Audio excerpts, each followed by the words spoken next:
Hello, everyone. Welcome to today. This is our final 2020 Women Tech Makers SSA Spotlight webinar. My name is Onajite Emera Ogo, and I'm the SSA lead for Women Tech Makers at Google. For those of you that don't know, Women Tech Makers is a global initiative that provides visibility, community, and resources to enable women in technology to thrive. Women Tech Makers SSA Spotlight was created to amplify the stories and pathways of women in technology across SSA. Now, this series will connect women with the economic opportunities in tech by demonstrating specific ways that women can jumpstart and develop their tech careers. Today, our spotlight is on Abimbola Adebakin. Abimbola is the founder of Advantage Health Africa, which is a health tech company that provides solutions in pharmaceutical last mile provision. She's also a leader in the Nigerian pharmaceutical space. So Abimbola will be sharing her journey of building a successful career as a woman in tech and combining her expertise in the medical and technology fields. Abimbola, thank you so much for being here today. I failed to mention that Abimbola is also one of my mentors, and she's very, very inspirational. So thank you so much for joining us today. Thank you. Thank you The for having spotlight. me. So the spotlight is now on you. All right. Okay, thank you. Nice to be here. Hello, everyone. Season's greetings. This is the last lap. We've had such a long year. It's almost 3 or 4 years merged into one. Several seasons all together. But this is a topic that I just thought, oh yes, I would like to share some of my experience. And just in case it inspires anyone, that'll be a great thing to do before the end of year 2020. I have a few slides I would like to share, so permit me to share my screen, and then I'll use that to go along with the discussions, and then I'm happy to take any of your questions, as many questions as I can answer within the time frame. Okay, so to share my screen.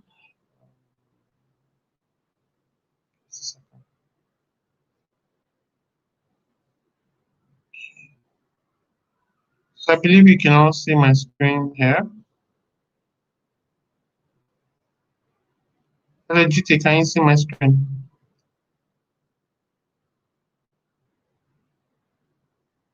Yes, I can see your screen. Okay, good. I'll just take it from here. Just a few slides anyway.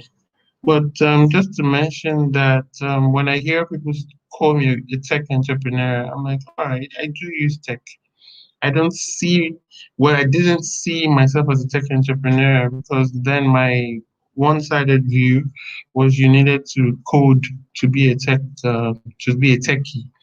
But in recent times, I realized that actually optimizing processes and building systems, that is really what technology is about. Yes, the use of codes would help you, to build algorithms that answer to certain questions. But essentially, technology is where you're able to fashion models and systems to make things work better for you. So I began to own that space, to own it in healthcare particularly. So healthcare is not the only area that I have built skills and capabilities in. One of the high points of my career was working in Accenture at a point in time. And there I worked in consulting work around organizational development, human capacity building, and project management in the financial services sector. And one of the things that I did that was quite profound for me anyway in my career was in working in aggregating a number of banks to then set up an e-banking solution that has become norm today. I remember having brainstorming sessions till 12 on use of cards, EMV cards and chip cards, and how we're going to, make the automated teller machine more commonplace. Before it was elitist, but more commonplace in Nigeria, how we're thinking around things of placing ATMs in the likes of Agege, areas that seemed unbanked then, rather than simply put them in VI and Ikoyi. And that then was revolutionary, but now it's commonplace. But what stuck with me was the work needed on the technical operations and business strategy side to bring a number of banks together to collaborate. And that has stayed with me and stayed through my journey up until now. So by default, I work on collaboration. So my angle to technology is the angle of bringing collaborators together and creating a platform. So if you look at my journey up until 2015, I'd been in consulting, I've been in consulting in different places, doing things for different sectors, insurance, finance, power. Yeah, I worked on the distribution company in Kano and Kaduna. I worked in some things around fashion, things around engineering. So bits and pieces here and there, public sector, private sector, up until the time when I then was invited to join the Todemelu Foundation, where I met lovely GT.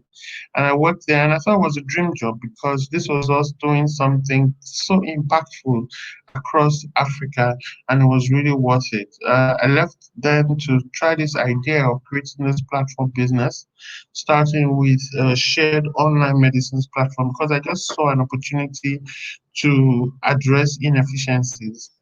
And that evolved into what we launched October 1, 2017, called mymedicines.com. It became the first aggregated online pharmacy in Nigeria. And I say aggregated because it didn't belong to any particular pharmacy, unlike one or two attempts that we had seen in online pharmacy in Nigeria. So this was not one company having two, three, four branches, wanting to diversify its channels and then say, oh, let's acquire online pharmacy capabilities. This was us actually creating a shared platform. And our introduction to the market was to say, look, many of you are playing in silos, and this creates inefficiency just by itself. Now, what areas can we look at that can help to improve your efficiencies? And we looked at their demand side, we looked at their supply side, and we thought that this area where we're able to help them generate more demand made sense. And that was the pilot we did with mymedicines.com. Eventually, we aggregated over almost 1,000 pharmacies to do this and do much more with them. And by 2020, this year, we grew to find that we could even do some backward integration by aggregating a number of pharmacies into a franchise network, a chain of pharmacies, which we launched February just before the COVID outbreak. And then we've been funded, we received some seed funding from angel investors, and we're even in the process of finalizing another fund from a bank, positioning with their retail banking strategy to see how we can align our health solutions with their retail market solutions. So that's where we are, what we're doing. I see myself doing this for a total of 10 years.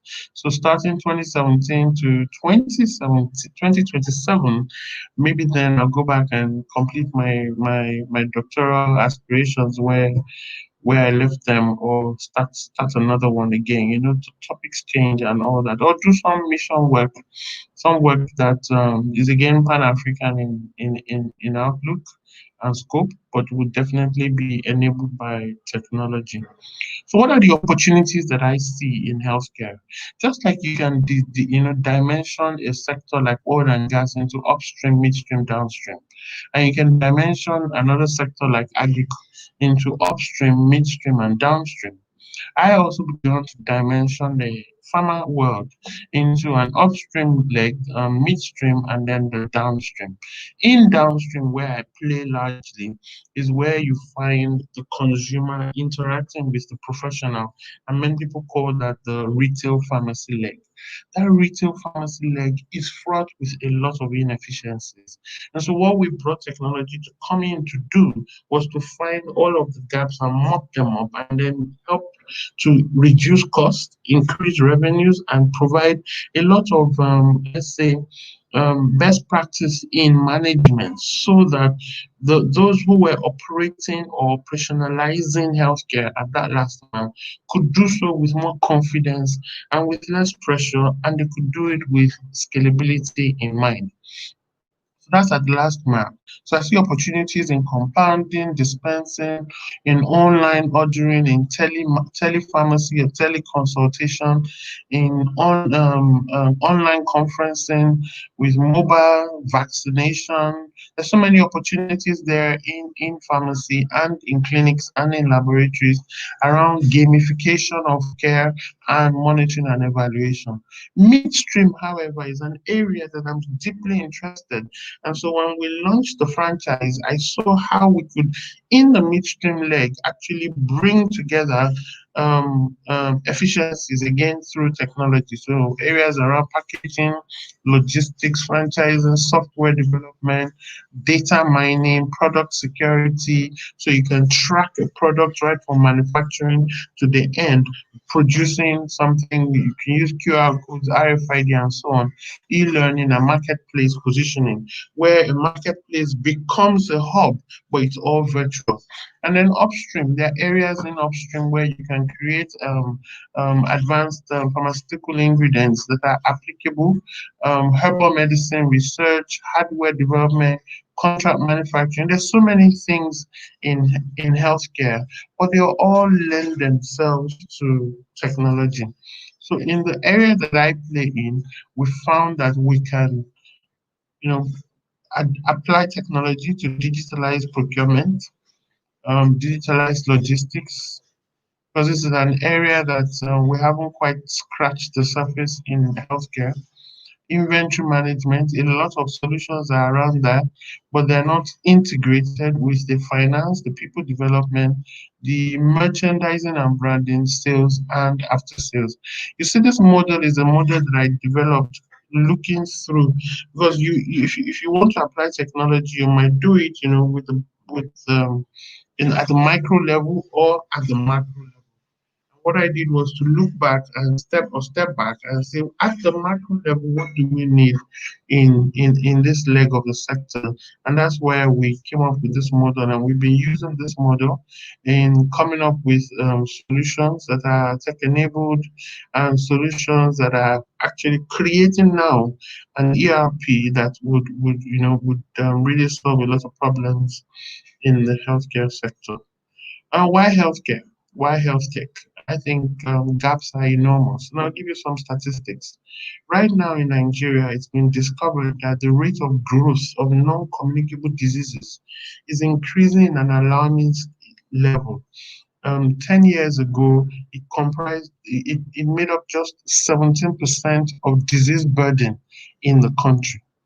Right now, it has grown to at least 24% of the disease burden in Nigeria. That small number of 7% growth is huge. It means that more of us are becoming more obese, more diabetic, more hypertensive, more arthritis and pain, things that are not transmissible, things that are not communicable. They are non-communicable, and non-communicable diseases tend to stay with you for life. Therefore, the burden of care is for the lifespan of those who have these conditions. And that alone wears out our healthcare system, such that instead of addressing those that are acute, we're addressing chronic illnesses. We do not have enough medical personnel to address these issues. We do not have enough facilities to address them. Where we even have facilities, the capacity of those facilities to meet needs are really underrepresented. So you have to make sure you are preventing more of the diseases than managing the diseases. That's why healthcare lends itself, because the opportunities and the gaps are enormous. And then leapfrogging is an area that gives you hope in healthcare, because you're saying, all right, I don't need to care for people simply by watching how it was done in other countries and taking step by step. I can actually go from this step to a higher step by leapfrogging. And that's beginning to happen now in India. You're finding India is positioning itself to carry out certain procedures, surgery, in an efficient manner, such that a cardiologist, for example, simply comes to end a four-step process and not carry out from beginning to the end. So that cardiologist can do 20 or 30 of such processes, and somebody else comes and cuts up the area, somebody else comes and does the suturing afterwards. And so you are dimensioning and delineating processes and making sure there's efficiency. Now we don't have to say, oh, but we need just one cardiologist to do five things. We're now having cardiologists doing just one thing and doing it so well that they're efficient, and that's really leapfrogging in areas that we didn't have before.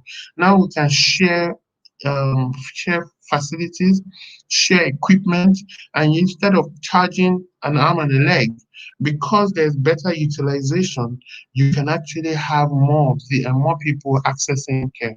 So for us, really in healthcare and using technology, we have three things in mind: access, affordability, and quality.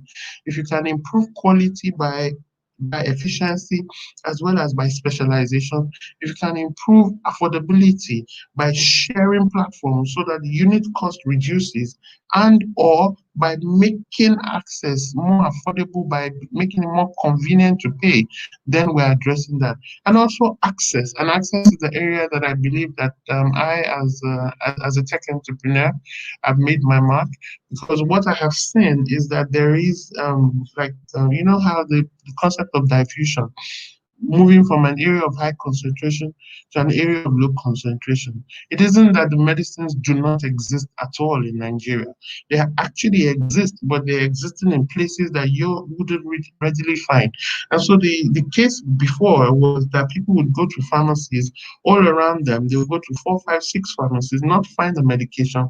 Whereas if you were to come to us on mymedicines.com, we know where it exists, we know where to pick it up from, and make sure it gets to you at that point. And based on this, we have begun to take medication from areas of high concentration to at least 26 states across Nigeria now. Our goal is to be able to cover the whole country such that when you think of a medication, you do not fold your arms in despair and say, oh, I can't find it. Especially life-saving medication, things that people have called us for, to save lives that are, cardiac arrest. We've had to intervene. People with chronic illnesses during the lockdown. Technology has helped us to bridge that gap and provide access to medication that they needed. The other reason why health tech, you find with technology, you have faster speed to market. And this is really needed, here much more than any other thing.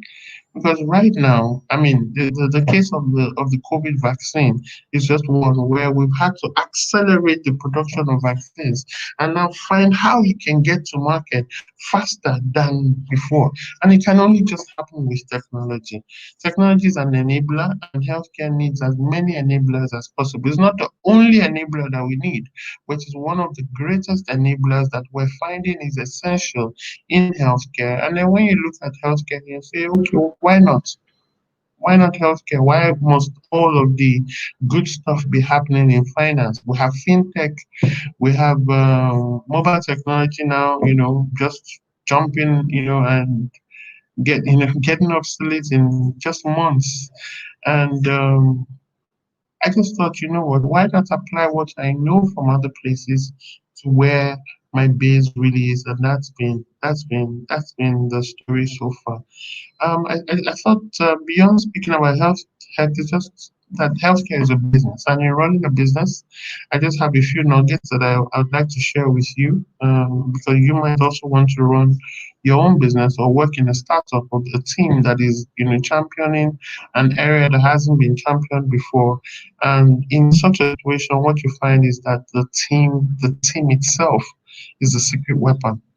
So my team comprises young people working with me, all very eager to make an impact, make a change, to make things happen in healthcare, but not just in healthcare, to be able to show that look, Nigerians are able to solve African problems and Africans are able to do this to scale or at scale. So my team is my secret weapon, and anything I do regarding team building is not a waste. I spend a lot of time making sure that everyone feels comfortable working here, not just because you pay better. In fact, we can't pay better. We're really, we bootstrap for a long time, but because there's an essence to what you're doing and there's a sense of pride and accomplishment in doing what we're doing. We can also pivot from time to time. So please never say never. What happened during COVID was that it showed us where our money was really coming from and where our energies were really going into and our resources were going into. And there was no balance. And if you're a business person and you can see that the market is demanding X and you are providing Y, you must find a way to, first of all, either make the market see and demand Y, or see how you can begin to provide X. To do what you are doing because you like it, you want it, this is really what you love, and then there's no one to pay for it, guess what happens? You extinguish yourself before the time comes when your need, your value would actually be appreciated. So I tell people you can pivot, and we're pivoting right now, and we're enjoying it. We're finding that yes, we're a health tech company, but guess what? Products also can solve problems. Solutions that we're packaging can solve problems in healthcare. And so we're combining things, and we're not staying just resolute in one area and saying that that's all and that either that or nothing. So I say never. You might have a label, but the label is not why you came into the marketplace, and just go for it. If you see that the market demand is teaching you something else, be the student of the market and open up and understand what the needs are. Many people are finding entrepreneurship very sexy, very appealing right now, but sometimes you find that it isn't quite as lucrative as many people assume it will be. Yes, you hear a lot of millions of dollars are being raised here and there, but they're really, really, really for operational requirements. They're for working capital, they're for building up the company, not for you to line up your pockets with investors' funds. So if you're really looking for money, it might not be the best route or the least the route with the least resistance. You might have other ways to find money, but peace of mind also is important. So sometimes you need to make a painful choice at a point in time, whether you're in it for the money, and then sometimes you might be exposed to unorthodox practices, or you're in this to build something that you can look back on and show the impact, and you know that yes, this is why I came in for it. Now, the fourth point I wanted to share also is very tied closely to that about remaining steady and revisiting your why. There are many, many days you wake up questioning this line of business, questioning this line and path, and wondering, come on, why don't I just get into some corporate body? I can still add value, just stay there steady. And guess what? You know, I've heard many versions of this, so please, this is not an aspire to perspire message, but sometimes there is a dream in you that finds you and just doesn't let you go, and you need to revisit it as your why, because there is a value that you bring, that the whole combination of where you have been and what you have done that helps to address a particular matter. And I'm very, very, very keen on knowing on sharing that really is the grace of God that helps in business. Pure grace has helped me. I've been undeserving, and I have been overserved with it. I have great people. I don't know how I attracted them. I have a great board. I have a great set of investors. I have great speak, platform users, and I just keep saying, "Oh wow, these people all came on their own and without cohesion or compulsion." And that's just where grace rests for me. There's a huge market in Africa. If you're able to find a part of the puzzle and solve it using technology and hone in on your skills and own your space, I believe that there are many, many others that can spring up in health tech that would be solutions providers going forward. If you have any questions for me, I would like to take them at this time. Thank you so much, Abimbola. That was really, really awesome. So yes, let's take some questions. But before we go into, the full Q&A, we want to know a little bit more about what inspired you, what motivated you to go into, to actually start this company, start a startup, go into health tech, and try and innovate this industry. Okay, I saw a gap. That's just it. It's like you have an itch and it's just not leaving you. So I saw the gap actually 2010, and it made sense to me then. I did a survey of about 500 pharmacies and clinics. Wanted to understand if they would appreciate someone who stands like an intermediary to aggregate their needs and then meet it, particularly in supply chain. And the feedback we got was overwhelmingly yes, we would want that. So we can buy together in bulk and then the person would break it and then for a little admin charge make sense of it. I went into it, then I was still working full time, and I hired someone, put him in an office and all that. My driver was my research assistant, picking up all the questionnaires up and down, and it made sense to start, but we didn't have any of the financial backing that I thought we needed at that time. Then I Okay. went on to work in consulting, continued, went into entrepreneurship development, and came out of entrepreneurship development and I still saw the gap and I couldn't just understand how. This is almost 7 years, it hasn't still been sorted out. And what just occurred to me was it's waiting for you. I'm still okay, all right, that's it. So in one form or the other, that's what I'm still doing. That's awesome. That's really rare, though, that you identify a gap and it stays a gap for so long. For so Many long. of I bet a lot of people have had ideas and seen a gap and then, procrastinate. And just when they want to start it, they see like 3 or 4 other people have started, and that can be really demotivating. So that's really amazing. It was definitely your calling in that case. Uh-huh. So you come from a pretty non-traditional background and you're now in tech. How have you found it, difficult to kind of penetrate, enter the tech ecosystem, and how have you been able to kind of scale up your knowledge? Okay, remember I said that I used to think tech was about coding and now I don't anymore. Tech use utilization, tech application makes a lot of sense in my business, but I don't necessarily know it. So I hire or I attract Mm, those who know. So the initial know-how that I needed came more from me describing a need and someone articulating and putting it into some software architecture that I can say, okay, yes, this is what I want. And mm. so you need those kinds of people around you who can interpret an idea into what then the developers can put together. And that's how I've been able to get along.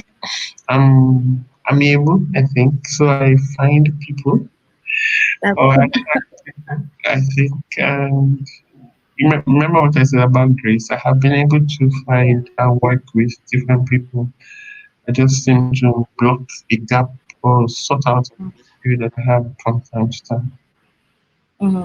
So you don't necessarily like need to speak tech, but you have that kind of understanding of what you want, and you're able to, get somebody who speaks the language to build it for you. That's what I've been able to get away with. I remember working when we were working together. I remember setting up a platform to address some of our needs for acquiring entrepreneurs and then carrying them, testing them, and mentoring them. And I kept describing to someone that, look, I don't want the use of multiple platforms. I want one platform. And the person felt, oh no, there won't be a platform. I said it's possible. It must be possible because I have seen something similar elsewhere, not necessarily, and then eventually it was built. So that's probably the mindset I have. I have that mindset of it can be done. Let's try it. Let's not give up until we've done it. And the mantra of how else can it be done and what else, who else, when else, and all. So that's probably what I've embraced. That's how. Awesome. So it probably hasn't been, super easy for you to become as successful as you are now, in not one but two generally male-dominated industries, technology and pharmaceuticals. Can you tell us some of the challenges you've faced, if any, as a woman, and how you've overcome them?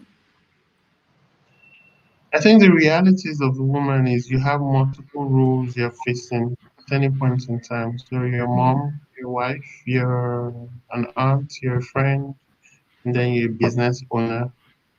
So solving the different parts. I think first of all, mine comes from compartmentalization.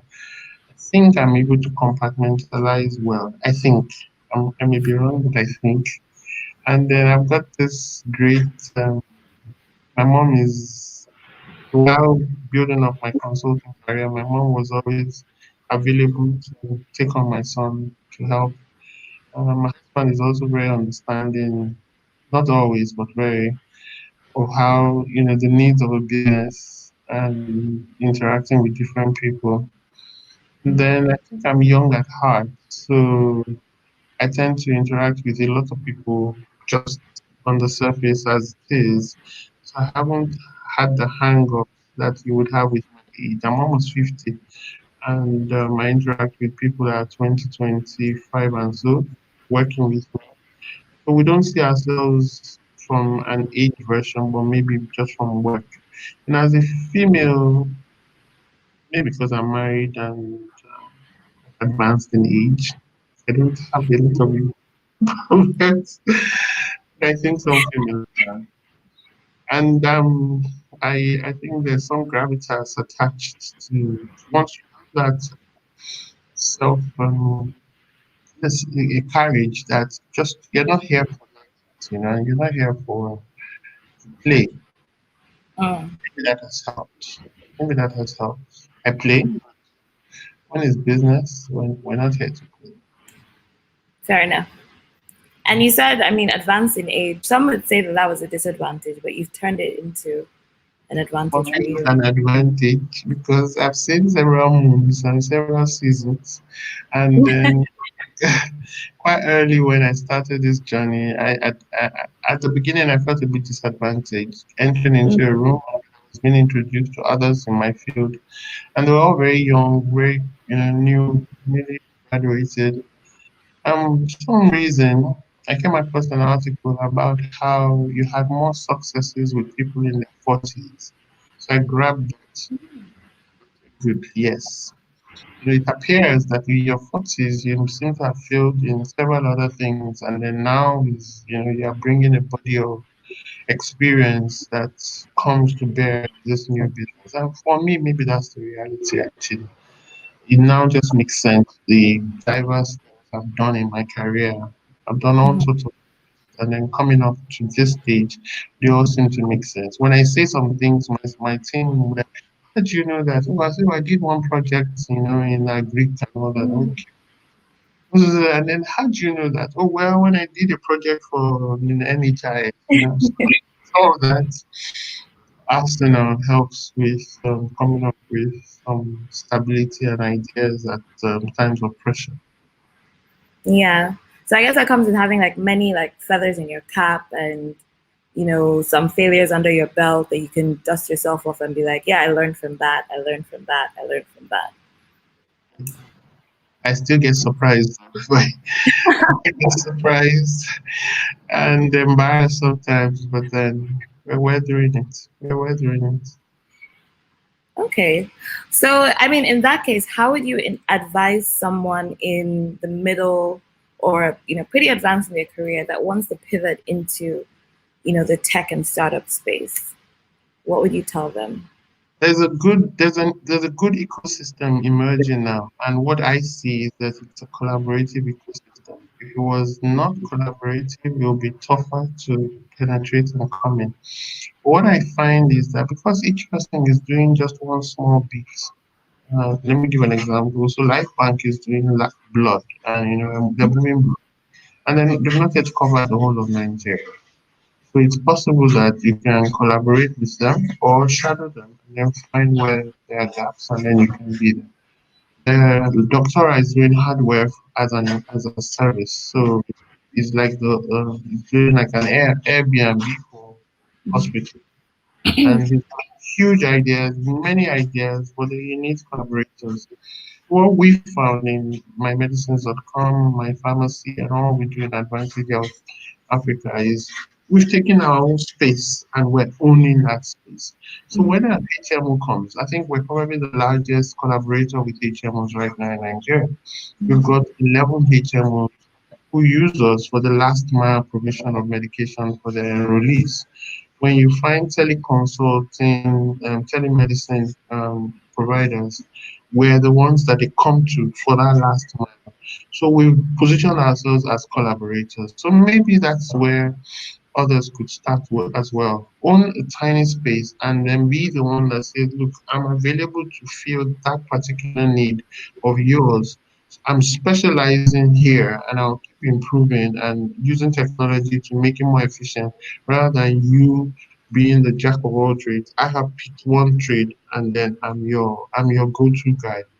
And maybe that would help. That's what's helping us. But there's so many other opportunities I see, and maybe the person can study what's happening in Kenya, what's beginning to happen in Uganda, what's happening in South Africa, and say, okay, I can just come and bring that here, rather than reinvent the wheel. I might be their local representative, or I can mimic what they're doing and then run from there.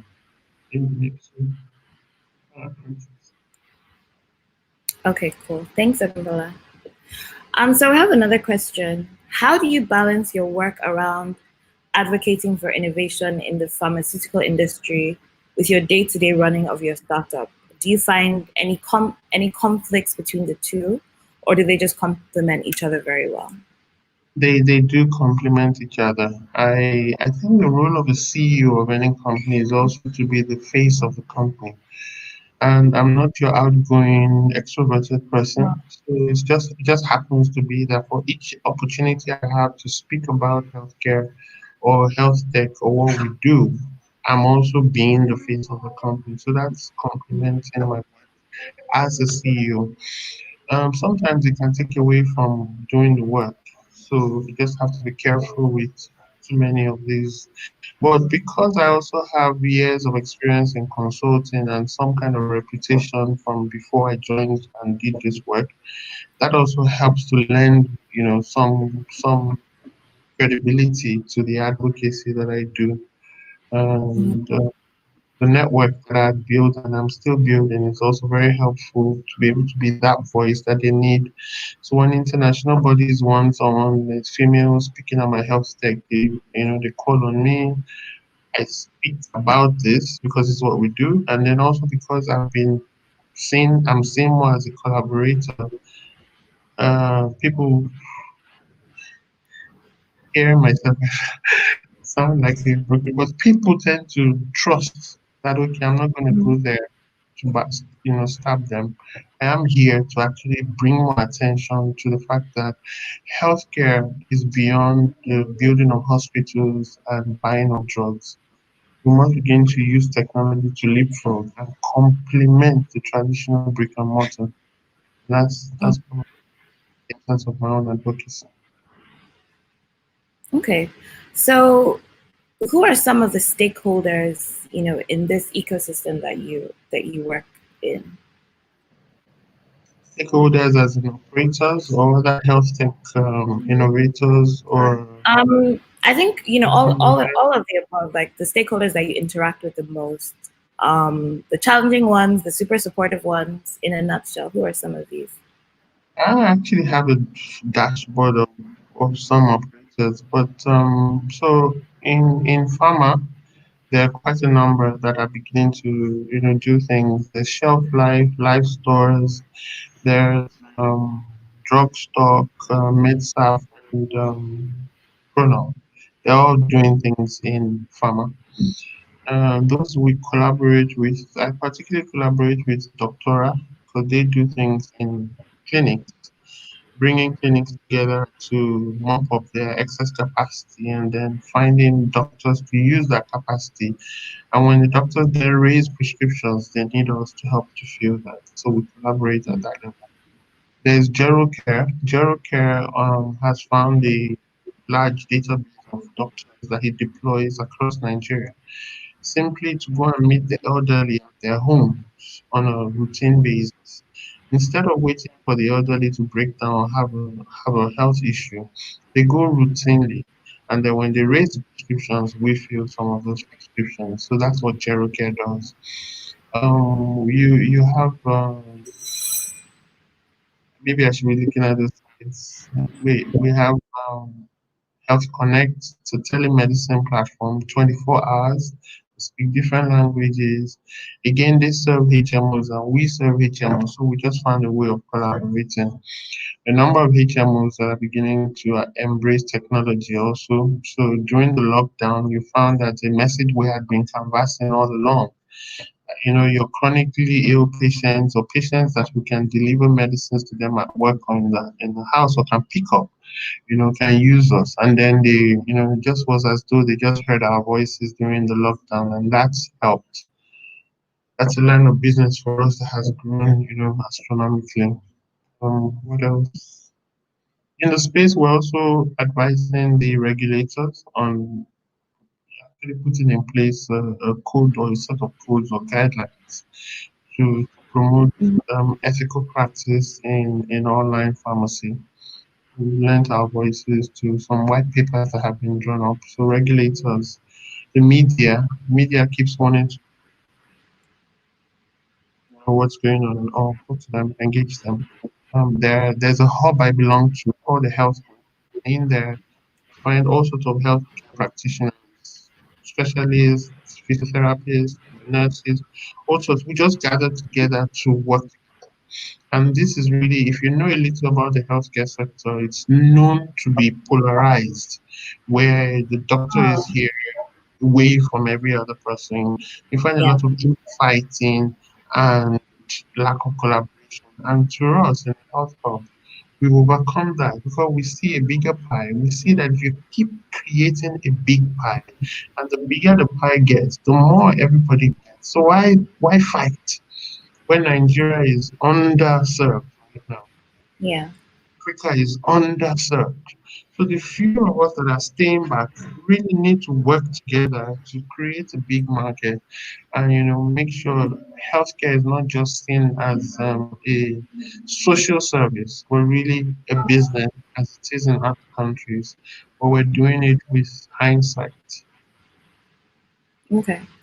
I was actually going to ask how COVID-19, affected your company and your business model, but I think you already touched on that a little bit. Do you want to speak more about it, or should I go to the next question? Well, just to be specific, during the lockdown, I think one of the things we saw was the demand for our services, which is to pick up and deliver medicines across Nigeria grew. The demand grew about 5 to 6 times the norm, and we filled quite a number of those using a lot of guerrilla tactics just to get across to people. The other thing that happened was we saw the power of upstream, and we're now playing a bit more upstream rather than just downstream. And those are two main things. We had been working virtually as a team, so we continued to work virtually. We put in place a business continuity plan that we didn't keep to ourselves. We actually shared it across the sector, so people felt, oh, good, thank you, Advantage Health Africa. So we could, we tend to feel that, okay, if we're enjoying certain things inside here, we're not harmed if others are enjoying it. And so we share that, and that seems to help us to get some momentum with other practicing pharmacists in the sector. Awesome. Do you think the trend of people ordering medicines to be delivered at home is going to continue to grow, or is it something that was like COVID-19 happened and then it's going back down? The trust of ordering food, ordering online medication, ordering sensitive things, the trust has gone up. It's not still the norm, but the trust has gone up. Yes, we saw a rise and then we saw it go down, but it hasn't gone right back down to where it was before. So long as payment is easier and people are able to say, I paid and it was delivered, if that utilization and experience continues to be mentioned up and down. I think people will order more of their medication. It's really not so convenient to, leave work about 6, 7, and then quickly look for a pharmacy before it closes to buy medication that you couldn't, step out of work to go and get. But if you know they can bring it to you before you leave work, that's really helpful. And increasingly, there are intermediaries that are now saying they can use, you know, remote services like ours to fill needs. So that is growing. But we must continue to do more work in people just trusting that remote fulfillment of any of their orders will happen. There are people who buy hair online and they never gets to them. Every time I see that, I'm like, oh gosh, spoiling the work we're doing. So just that I've trust. been a victim of that. Oh no, sorry about that. But just that trust is very important. Even when I bought something online last week and it didn't get delivered for about 8 days, and I was going to start. I said, you can't demarket anybody, you can't ruffle anybody in this space. So I just sent a reminder. I haven't gotten it. I sent another, I haven't gotten it. And when I got it, I made the point to go back there and actually say, I've gotten it. Because if we can improve that common trust for online transactions, it will rub off on everyone. Yeah, definitely. Definitely. So I know we're running out of time. Still have a few more questions. One question is, how do you stay motivated in a region that has very challenging infrastructure and limited investment?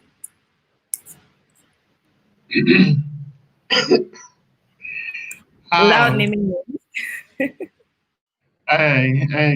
Each day it's an adventure. Each day is either today you're motivated by somebody giving you feedback, or you're motivated by someone in your team, or you're motivated internally that, oh, I woke up on a good side, I prayed today, oh, thank God, you connected back with God, or you're motivated by your board who believes in you and those who have invested in you, saying, we saw something in you, don't worry, it's just a setback, keep keep it up. So externally and internally, things motivate that entrepreneur. Just don't worry. The entrepreneur just doesn't give up. It's just like the woman that gives birth and goes through labor and says, "I'll never do it again." Yeah, right. See her back there. Okay. So also, how challenging was it to raise funding, especially in, kind of a niche, kind of a new industry? And how would you advise other startups looking to raise their rounds? So I was fortunate that I got connected with some angel investors and I did a couple of pitches. And by the second pitch, someone was interested in what I was saying. I didn't have all my numbers nor my figures together. So they said, you know what, rather than dismiss you, we will assign you to a company called Veraki and they would help you to gather yourself together, put your numbers together, and simply. And I'm glad they did that because they became our venture builder, bringing insights that I couldn't have ever imagined. They helped us to look at an asset light model than the asset heavy model that I had first of all presented. They helped to put some reality into my numbers, help that I didn't have as a single entrepreneur working with my ragtag team, working day and night. And then they initially helped to quickly get some funding because then we had totally run out of cash. And they said, all right, you know what? While we're helping put together your pitch, your deck, here's some funding that came at very little interest. That if you do raise funds, then we'll convert this to equity. And if you don't raise funds, we pay back within a year, less than 5%. I mean, who does that here? So that was, good help because at that particular time, we also had someone else who was interested in buying up almost practically all of our shares. And we were at the point of saying, yes, we'll take it. And it was a good number, it was a good amount, but they would have had control and all that. And knowing myself, I know it wouldn't have ended well. So I'm glad I had this option of the angel investors. So angel investors in Nigeria are beginning to fund these enterprises bringing up. And when they did that, and then one of them introduced us to the bank that I said is investing in us, and so it's that relationship, and wasn't like they dropped the money in day one because we had a lot of back and forth on Yeah. valuation. I think that's one area that entrepreneurs will struggle with. How do you Mm. value what you have done? How do you value the market potential? How do you value what you are bringing to the table? Because they think it's with the money they are bringing that you will actually achieve what you are aiming. But without the foundation you have built and the sweat equity and everything, they wouldn't be investing in anything. So it's just being able to be confident that I'm bringing value. I recognize you are bringing money, but I'm also bringing know-how. I'm bringing my intellect. I'm bringing my reputation as well. I'm actually bringing myself. I'm not just raising money and checking out. I'm actually going to stay in here and put in the sweat and all that. So understanding what you are bringing to the table really helps. Not saying being cocky because sometimes we're unrealistic. I've heard some unrealistic valuations, but it helped me also at that time to hear about others that were raising, not because of the amount they were raising, but because I looked at the operations on ground and I said, oh, if they could raise this amount with this type of operations, then who says I can't? So I held on to my valuation with, so I lost a few of the investors at that time, or potential investors, because they couldn't reconcile what I was asking for with what they saw. But that was fine. And where we are, and we're good. That's great. Solid, really, really solid points. So last two questions. What is the most difficult thing about running your company?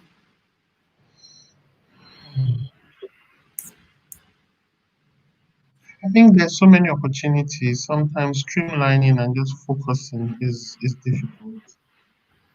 It's been for me because I have so many interests in doing everything healthcare that sometimes we just have to, chew just what we can manage and not get too scattered or too thin.